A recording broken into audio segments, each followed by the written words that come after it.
పండగైనా సంబరమైనా మీ ప్రతి సెలబ్రేషన్కి only choice వేగా jewellers.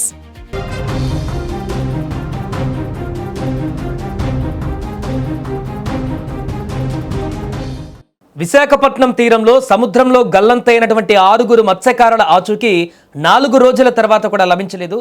దీంతో వారు ప్రాణాలతో ఉన్నారా లేరా అని అధికారులు ఇప్పుడు నిర్ధారించలేకపోతున్నారు. వారిని కాపాడేందుకు ఇండియన్ నేవీ, కోస్ట్ గార్డు సంయుక్తంగా చేపట్టిన గాలింపు చర్యలను నిన్న అర్ధరాత్రితో నిలిపివేశారు.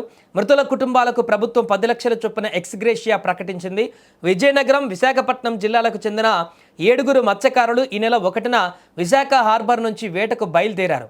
4న తిరిగి వస్తుండగా బోటులో సాంకేతిక లోపం తలెత్తి సముద్రంలో మునిగిపోయింది. ఆ ప్రమాదంలో ఒకరు ప్రాణాలతో బయటపడగా మిగిలిన 6 గల్లంతయ్యారు. కోస్ట్ గార్డుకు చెందిన 2 నౌకలు, 2 హెలికాప్టర్లతో 4 రోజుల పాటు విస్తృతంగా గాలించినా ఫలితం లేకపోయింది.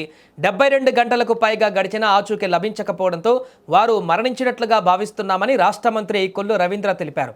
ప్రమాదం నుంచి ప్రాణాలతో బయటపడిన కరిచిన్న అనే మత్స్యకారుని ఆదివారం ఎంవి యూనివర్స్ వెల్తీ అనే వాణిజ్య నౌక సిబ్బంది రక్షించారు.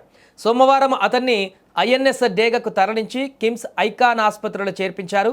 తన కళ్ళెదుటే ఈ నెల 4న మధ్యాహ్నం 3:30 సమయంలో బోటు మునిగిపోయిందని, తాను దాదాపు 18 గంటల పాటు ఈదుతూ సముద్రంలోనే ఉన్నానని చిన్న వైద్యులకు తెలిపాడు.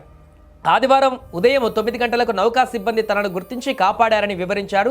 అతనిచ్చినటువంటి సమాచారంతోనే మిగిలిన 6 మరణించి ఉంటారని అధికారులు నిర్ధారణకు వచ్చారు. ఈ ఘటనతో మత్స్యకారుల కుటుంబాలలో విషాద ఛాయలు అలుముకున్నాయి. మంత్రులు కొల్లు రవీంద్ర, అచ్చెన్నాయుడు, ఎమ్మెల్యేలు, అధికారులు మృతుల కుటుంబాలకు అక్కడికి వెళ్లి వారిని పరామర్శించారు. ముఖ్యమంత్రి సహాయ నిధి నుంచి 5 లక్షలు, మత్స్యశాఖ నుంచి 5 లక్షలు కలిపి మొత్తం 10 లక్షల చొప్పున చెక్కులను అందజేశారు. మత్స్యకారుల కుటుంబాలు పడుతున్న వేదన వర్ణనాతీతమని మంత్రి అచ్చెన్నాయుడు ఈ సందర్భంగా ఆవేదన వ్యక్తం చేశారు.